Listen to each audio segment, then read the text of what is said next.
I got busted by my wife buying a motorcycle.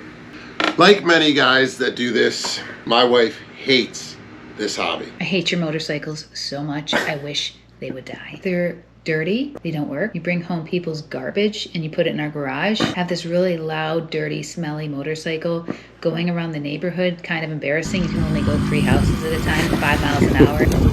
Super cool guy. This is what somebody wants in front of their open house. What's that? This is what someone wants in front of their open house. This is cool, Anthony. That's cool. Bringing down the value of the neighborhood. What? There's a Hollywood bad boy in town? We'll call you when there's people. The husbands don't want to move their wives in? I get it. They take up too much room. Nobody cares. You've made our boys hate motorcycles, which I guess is a good thing. And she's right. I totally get it. Takes time, takes money. You know, I'm always oily and grimy and gross and smells like gas all the time. I get it. But once you start doing this, you kind of start hearing about things and opportunities, great opportunities to buy bikes at good deals come up. And my friend sent me this auction listing, sent it to me actually, and my wife. She shut it down immediately. It was for a Honda, 74 Honda CB550. I wasn't very familiar with them. There's a CB over here, but it's my buddy's. I started watching a lot of videos about them, fell in love with the lines. I put in a low ball offer and for $650, and I got it, you know, from the auction. So now I'm stuck. I had to rent a van to go try to pick it up. There's a limited window to pick it up. So I check with my insurance provider. I call him up. I say, hey, does my insurance cover the rental van? He says, yeah, sure, I'll send it over to you. So he sends it over to me and my wife in an email. And as I was reading it, I immediately get a call. And she's like, what's going on? I had to come clean. Then I had to race out. I had like an hour to pick it up. It was an hour away. When I get in the barn, put the kickstart down, have it in neutral, and it is seized. I didn't want to push it too hard. I didn't know. But right there, my heart dropped. Maybe that's why it was such a lowball offer. Maybe this engine's junk. And I'm just going to get in so much more trouble from my wife. Well, turns out a little bit of rocking when I got it back. We got it unseized, and I think these things are pretty bulletproof. And it started looking like it was actually a good bike. And I got a title and keys, which I normally don't get with a lot of these bikes that I buy that are super old.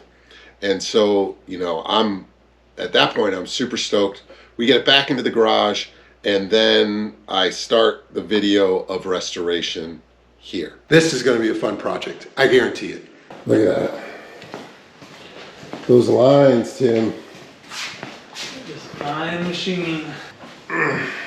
Woo! It's like we were made for this. That's nice. That is a beautiful bike. This beam is, I mean, this has the sun damage, but it's beautiful. That's patina right there.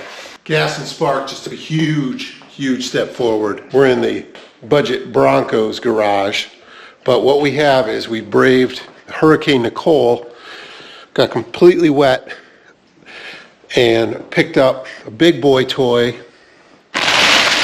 which you can see right here. Well, maybe not see it, but is a bike, a real motorcycle. We're gonna fix her up and get her looking real good. And you can see us kind of struggling with it in this little minivan. Are we lifting? No.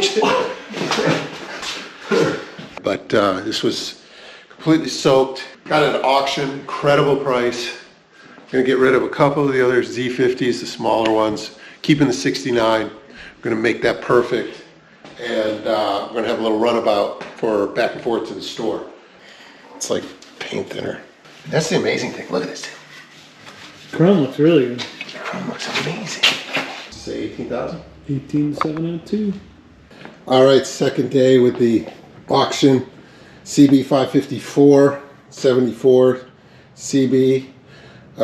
Came back, did a little boroscope into the cylinders. They look good. Poured some Marvel mystery oil into the 4 cylinders. I'm going to let it sit for about 3 days, and you know, everything's looking good. Next is to take off the 4 carburetors, clean them up, put them back on. I have the tank over here ready to go. We're gonna polish that up, see if it's gas worthy, and then get a battery. Get a battery, and with those 3 things done, I think she's gonna pop. And if she does, this is gonna be one of the greatest deals in the history of motorcycle buying. And I'm excited about it because I really like the way this looks, and I think this is gonna be an impressive project. So stay tuned.